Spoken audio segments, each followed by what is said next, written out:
Bismillahirrahmanirrahim. Assalamualaikum warahmatullahi wabarakatuh. Berjumpa kembali bersama Pak Gunawan dalam mata pelajaran biologi kelas 10. Hari ini kita akan membahas mengenai materi kerja ilmiah.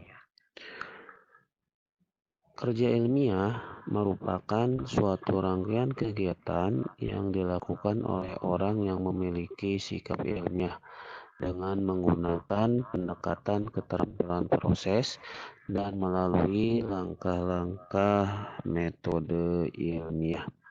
Bagaimana caranya para ilmuwan menghasilkan produk sains? Mungkinkah kita dapat mengikuti cara kerja mereka? Nah, agar dapat menghasilkan produk sains baru, para ilmuwan harus memiliki sikap ilmiah. Nah, apa saja sih sikap ilmiah itu? Sikap ilmiah yang pertama yaitu adalah peka dan kritis terhadap fenomena atau kejadian di alam. Yang kedua, mampu membedakan opini dan fakta. Yang ketiga, memiliki rasa ingin tahu yang tinggi. Yang keempat, jujur terhadap fakta. Yang kelima, objektif terhadap hasil penelitian yang dilakukan. Yang keenam, berpikir secara terbuka dan fleksibel. Yang ketujuh, memiliki kepedulian. Yang kedelapan, teliti. Yang kesembilan, tekun. Artinya tidak mudah putus asa ketika melakukan penelitian. Yang ke-10, berani dan santun. Lalu bersikap hormat terhadap peneliti lain ataupun orang lain. Yang ke-11, bertanggung jawab terhadap penelitian yang dilakukan. Nah, untuk sikap ilmiah ini nanti akan dituangkan dalam pendekatan keterampilan proses. Apa sih pendekatan keterampilan proses itu? Pendekatan keterampilan proses adalah suatu cara yang diterapkan pada siswa agar dapat menemukan sendiri fakta dan konsep ilmiah dengan melibatkan secara maksimal kemampuannya. Nah, keterampilan proses ini mencakup 7 hal. Yang pertama adalah klasifikasi objek, yang kedua mengajukan pertanyaan, yang ketiga melakukan pengamatan atau observasi, yang keempat menyajikan data, yang kelima menafsirkan data, yang keenam memprediksi dan memperakirakan data, yang ketujuh identifikasi variabel dalam percobaan. Baik, kita akan bahas satu persatu. Pertama adalah klasifikasi objek. Klasifikasi objek ini adalah kegiatan mengelompokkan objek berdasarkan kriteria tertentu yang diterapkan. Sebagai contoh, bila kita akan mengadakan penelitian tentang pengaruh penggunaan formalin terhadap mamalia, maka kita tidak perlu melakukan uji coba pada semua jenis mamalia, tetapi cukup menggunakan salah satu jenis mamalia yang mewakilinya, misalnya tikus putih yang sering dijadikan hewan percobaan. Yang kedua adalah mengajukan pertanyaan. Ini adalah kegiatan yang muncul dari rasa ingin tahu yang tinggi terhadap fenomena atau kejadian. Sejumlah pertanyaan dengan menggunakan kata tanya, apa, siapa, di mana, kapan, mengapa, dan bagaimana dapat digunakan untuk mengembangkan dalam merumuskan masalah. Contohnya, misalnya ada suatu masalah, setiap hari Minggu Amir pergi memancing ikan ke danau Telaga Warna.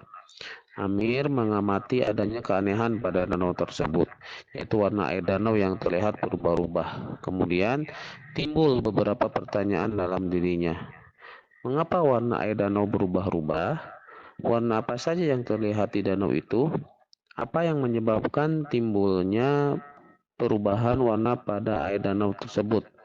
Nah, untuk dapat menemukan jawaban dari sejumlah pertanyaan yang muncul, maka diperlukan pengkajian teori dan pengumpulan informasi dari berbagai sumber. Nah, dari beberapa pertanyaan tadi yang muncul, antara lain sebagai berikut: di mana percobaan akan dilakukan, terus berapa lama percobaan akan dilakukan, bahan dan alat apa saja yang diperlukan, bagaimana cara kerjanya, dan variabel-variabel apa saja yang harus ada dalam eksperimen tersebut. Selanjutnya adalah yang ketiga, itu melakukan pengamatan atau observasi. Ini adalah suatu kegiatan untuk memperoleh data atau informasi yang berhubungan dengan objek penelitian dengan menggunakan panca indera maupun bantuan alat. Data yang diperoleh nanti akan berupa data kualitatif atau sesuai panca indera, dan data kuantitatif atau alat bantu atau alat ukur. Nah, untuk data kualitatif ini adalah data yang tidak dapat dinyatakan dengan angka. Data kualitatif biasanya diperoleh dari pengamatan dengan menggunakan panca indera. Contohnya, warna air danau keabu-abuan misalnya. Terus bunga mawar merah lebih harum dari bunga mawar putih. Itu contoh dari data kualitatif. Sedangkan data kuantitatif adalah data yang dapat dinyatakan dalam angka. Data kuantitatif ini biasanya diperoleh dari pengamatan yang menggunakan alat bantu, misalnya penggaris, timbangan, termometer, atau alat ukur yang lain. Namun, ada pula data kuantitatif yang diperoleh tanpa memerlukan bantuan alat, misalnya umur seseorang yang dapat dihitung berdasarkan tahun kelahiran. Nah, contoh untuk data kuantitatif misalnya sampel air darah sebuah sungai memiliki pH 4,0. Terus contoh lagi, suhu udara di lokasi percobaan 25 derajat Celcius. Selanjutnya adalah menyajikan data. Menyajikan data ini adalah kegiatan menyajikan hasil pengamatan secara ringkas dan sistematis dalam bentuk tabel, grafik, diagram, skema, atau gambar. Nah, untuk data kualitatif dapat disajikan dalam bentuk tabel, uraian, kalimat, skema, dan gambar. Sedangkan data kuantitatif ini dapat disajikan dalam bentuk tabel, angka, dan grafik. Lalu ada menafsirkan data. Ini adalah kegiatan memberikan arti atau makna pada data hasil pengamatan. Dalam menafsirkan data ini diperlukan suatu acuan, misalnya teori yang sudah ada atau kejadian lainnya. Selanjutnya ada memprediksi atau memperkirakan data. Ini adalah kegiatan membuat dugaan berdasarkan logika. Contohnya, kasusnya misalnya ada seorang anak yang sudah berusia 18 tahun tetapi badannya pendek seperti anak berusia 8 tahun. Kedua orang tua anak tersebut terlihat normal. Prediksi yang dapat dibuat misalnya saat masih kecil anak tersebut mungkin kekurangan gizi dan sering menderita sakit. Itu contoh dari memprediksi. Lalu ada memperkirakan. Ini adalah suatu kegiatan membuat dugaan mengenai suatu kejadian yang tidak diketahui berdasarkan data yang ada. Perakiraan dibagi menjadi dua, yaitu perakiraan intrapolasi.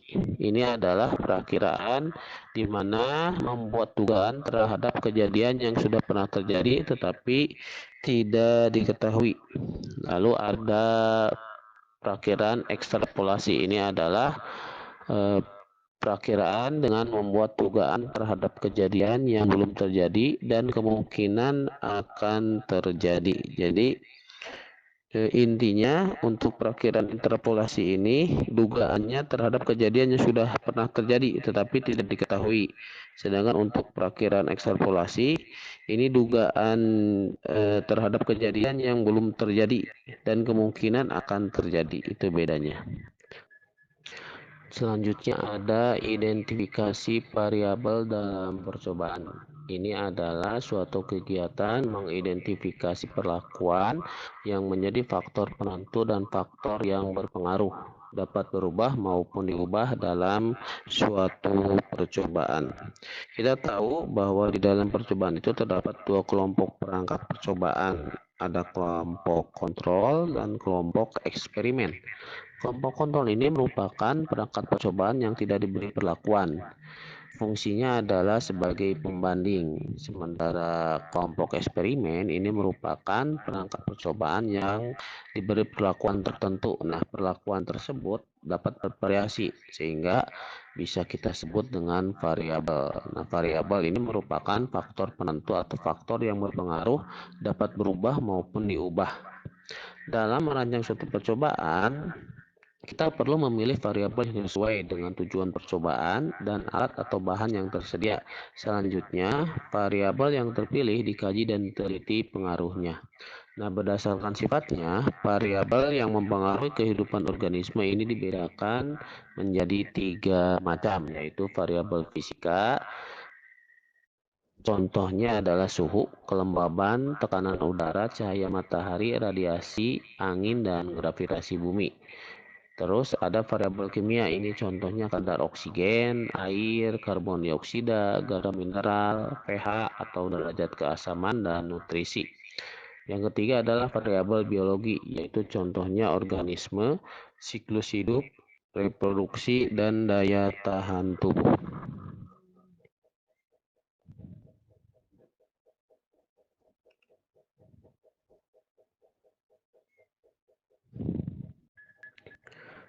Selanjutnya adalah identifikasi variabel dalam percobaan.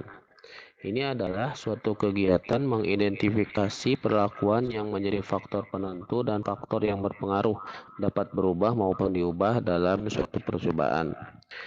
Kita tahu bahwa dalam percobaan itu terdapat 2 kelompok perangkat percobaan, yaitu kelompok kontrol dan kelompok eksperimen. Kelompok kontrol ini merupakan perangkat percobaan yang tidak diberi perlakuan, sedangkan kelompok eksperimen ini merupakan perangkat percobaan yang diberi perlakuan tertentu. Nah, perlakuan tersebut dapat bervariasi sehingga disebut variabel. Jadi variabel ini merupakan faktor penentu atau faktor yang berpengaruh dapat berubah maupun diubah. Makanya dalam merancang suatu percobaan, kita perlu memilih variabel yang sesuai dengan tujuan percobaan dan alat atau bahan yang tersedia. Selanjutnya, variabel yang terpilih dikaji dan diteliti pengaruhnya. Berdasarkan sifatnya, variabel dibedakan menjadi 3 macam, yaitu variabel fisika, contohnya suhu, kelembaban, tekanan udara, cahaya matahari, radiasi, angin, dan gravitasi bumi. Yang kedua adalah variabel kimia, ini contohnya adalah kadar oksigen, air, karbon dioksida, garam mineral, pH, dan nutrisi. Yang ketiga yaitu variabel biologi, contohnya organisme, siklus hidup, reproduksi, dan daya tahan tubuh. Variabel dalam percobaan juga dapat dibedakan menjadi variabel bebas, variabel terikat, variabel kontrol, dan variabel pengganggu. Variabel kontrol atau disebut juga variabel terkendali ini merupakan perlakuan yang sama pada semua percobaan, tidak diteliti pengaruhnya dan hanya digunakan sebagai pembanding. Terus yang kedua ada variabel bebas atau disebut juga variabel manipulasi.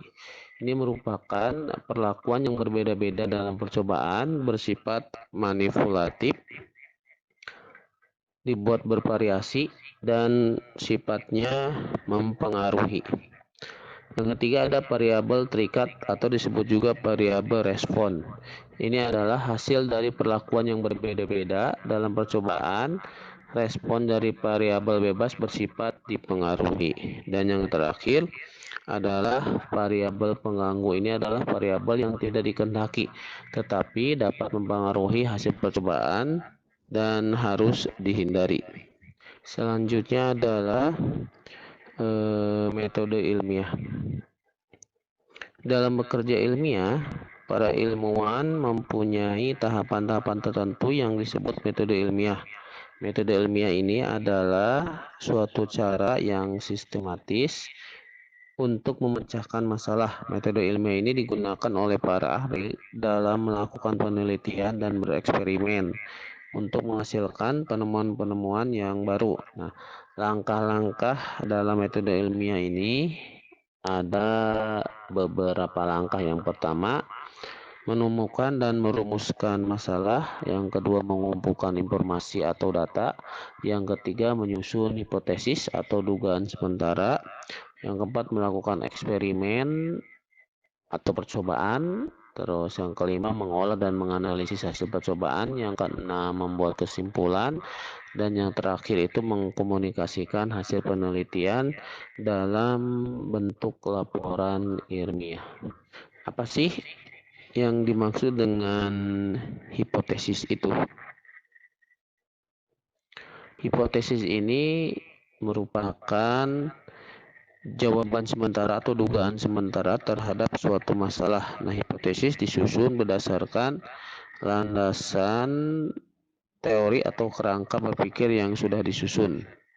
Hipotesis ini akan diuji kebenarannya melalui percobaan atau eksperimen. Dan hipotesis ini dibagi menjadi dua, ada hipotesis nol atau dilambangkan dengan HO. Hipotesis nol ini adalah hipotesis yang menyatakan tidak adanya hubungan antara variabel independen dan variabel dependen. Artinya dalam rumusan hipotesis yang diuji adalah ketidakbenaran variabel X atau independen yang mempengaruhi variabel dependen atau Y.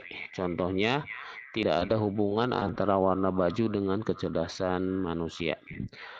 Selanjutnya ada hipotesis kerja atau dilambangkan dengan H1. Hipotesis kerja ini adalah hipotesis yang menyatakan adanya hubungan antara variabel independen X dan variabel dependen Y yang diteliti. Hasil perhitungan H1 tersebut akan digunakan sebagai dasar pencarian data penelitian. Lalu setelah kita melakukan percobaan, kita dianjurkan untuk membuat laporan ilmiah.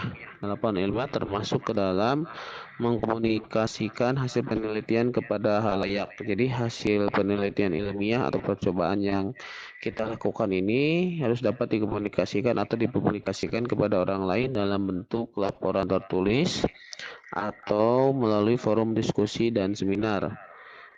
Nah, untuk teknik dan prosedur penelitian. Nah, untuk teknik dan prosedur penulisan. Nah, untuk teknik dan prosedur penulisan laporan penelitian dalam bentuk makalah mengandung unsur-unsur berikut. Yang pertama adalah judul laporan. Terus yang kedua ada abstrak. Terus ada prakata. Ada daftar isi, ada pendahuluan, tinjauan pustaka atau kerangka teori dan hipotesis, ada metodologi penelitian, terus ada hasil dan pembahasan, ada kesimpulan dan saran, ada daftar pustaka dan lampiran. Untuk judul laporan, ini berupa kalimat yang singkat dan padat tetapi dapat menggambarkan isi makalah. Untuk abstrak, ya sebelum prakata, ini berisi uraian singkat makalah mulai dari nama penulis, judul makalah, latar belakang permasalahan, tujuan penelitian, teknik pengambilan data dan pengolahan data serta hasil penelitian. Untuk prakata ini berisi ungkapan rasa syukur kepada Tuhan Yang Maha Esa dan ucapan terima kasih kepada pihak yang telah membantu dalam penyelesaian penelitian. Lalu ada daftar isi, ini memuat subjudul pada setiap bab dan subbab. Terus ada pendahuluan, ini berisi latar belakang penulisan, identifikasi masalah, batasan masalah, perumusan masalah, tujuan penelitian dan kegunaan penelitian. Terus ada tinjauan pustaka atau kerangka teori dan hipotesis. Ini berisi kajian landasan teori dan hipotesis. Ada metodologi penelitian. Ini menguraikan tujuan penelitian, tempat dan waktu penelitian, alat bahan, sampel dan metode penelitian. Lalu ada hasil dan pembahasan. Ini berisi pengolahan data-data dan hasil penelitian. Lalu ada kesimpulan dan saran, ini berisi kesimpulan dari penelitian dan saran yang berhubungan dengan pemanfaatan hasil penelitian. Lalu ada daftar pustaka, ini memuat sumber-sumber teori yang digunakan misalnya buku referensi, media cetak maupun media elektronik. Lalu terakhir ada lampiran, ini berisi tabel, foto, data, dan informasi pendukung.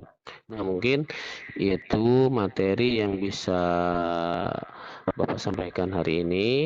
Terima kasih atas perhatiannya. Jangan lupa tetap menjaga kesehatan. Assalamualaikum warahmatullahi wabarakatuh.